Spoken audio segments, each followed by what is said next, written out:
Hi everybody, Rob Schmidt. I'm Vice President of Sales and Marketing for Bekins Northwest. I'm here with former UFC Bantamweight World Champion and Strikeforce Bantamweight World Champion. Also happens to be my daughter, Miesha Tate. How you doing, Miesha? I'm good. I'm glad to be here and checking it out here in Spokane. It's nice. It's a beautiful place. Thanks for coming in. I appreciate it. Well, you've been in the professional fight game for 15 years now. Of course, you haven't fought in about 4 years. I understand that you're making your return to the ring. Yeah. Well, I kept it a secret from you for long enough, so. Dad probably doesn't approve. Yeah, I knew you were going to be sweating bullets when I said I was going to throw the gloves on again. But yeah. Well, begs the question, what's drawing you back? So, I think a few things for me. Obviously, I took the retirement very serious. When I retired, I mean, that was going to be it. Obviously, 4 years has gone by, and I was in Singapore. I moved there. Thanks. We'll talk about that later. And the pandemic hit. I was pregnant with my son, and I just thought, I want something more. I want something different. And my heart just started to go back to that competition, that competitive standpoint. And I think I realized the most important things to me, family, friends, dreams and goals, and time. And time we can never get back. And I just started to think, what do I really want right now? What do I really want out of my life? It's a forced slowdown. The pandemic kind of made me reevaluate everything.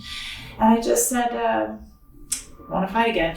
And I thought, honestly, I was like, maybe I'm just pregnant and hormonal, right? You remember these things we're going through, like, as I was about to have my son. So I'm 9 months pregnant. No, it never went away. I gave myself months to kind of think, well, is it just me being, in that moment? But no, it was real. And I think when it speaks to me, I've always listened, and it's always steered me the right way. So here I am. Carpe diem, right? Yeah. So what's different this time? This time around for me, there's a lot of things that are different, right? Obviously, I'm a mom. I have 2 kids now. Sure. And my time is I'm busy. I know you've seen it firsthand. You go in the house and it's go, go, go, go, go. However, I used to sit around and the most anxious part of my day would be training. I would sit around and just wait for that, and it would kind of, not in the most positive way. Now it's like, that's my relief. Because I'm at the house all day with the kids, and it's just, that's my me time. So I appreciate it so much more than I ever had before. Also, I feel like I've matured. I feel like my mind and body are connected in a way that I never understood before. I feel refreshed, and I feel like all the information is able to come in, and I'm able to process it. And believe it or not, I feel like a better athlete now than I did then. So there's just things I've been able to focus on, connecting my body all together. I feel faster. I feel stronger. So, and look, I'm just in a better place. Physically, mentally, emotionally, all the things are so much better now that I just want to see what I can do with the right circumstances, because I know what I did with the wrong circumstances. Sure. I became a world champion. But I want more than that, Yep. I want more. I agree wholeheartedly. So you've got an upcoming fight with, and I hope I get the name right, Marion Renault, is that right? It's a tricky one. There's a lot of ways to say that wrong. July 17th at the Apex Arena in Las Vegas. So what are you looking to accomplish? Well, obviously I want to win that fight, Sure. but let me break down Marion Renault real quick. She's been on the verge of being a number 1 contender a number of times, and she's lost by split decision. She has a great finish over Sarah McMahon, a triangle choke. She's got a triangle choke over Jessica Andrade. So she's right there. I think she's just as good as anybody fighting in the UFC right now, any woman. She's never been finished. Huge goal for me. Finish Marion Renault. Nice. Have to do that. Nice. So that's the goal number 1. Win the fight, finish the fight, make a statement on my comeback. I want people to understand that this is not just, I'm just going to go in for one fight and leave. I'm here at least for the next 2 years, and I have big goals. But beyond that, I want to become a champion again. I want to become a world champion again. And for the first time, I'm really investing in myself. I'm doubling down. I'm spending the money. I'm hiring the people. I'm doing all the right things. You see me at the Airbnb where we're staying, as I'm weighing my food out. Yes, I've never been so diligent. So I'm taking every single step, not just to be good, not just to be great.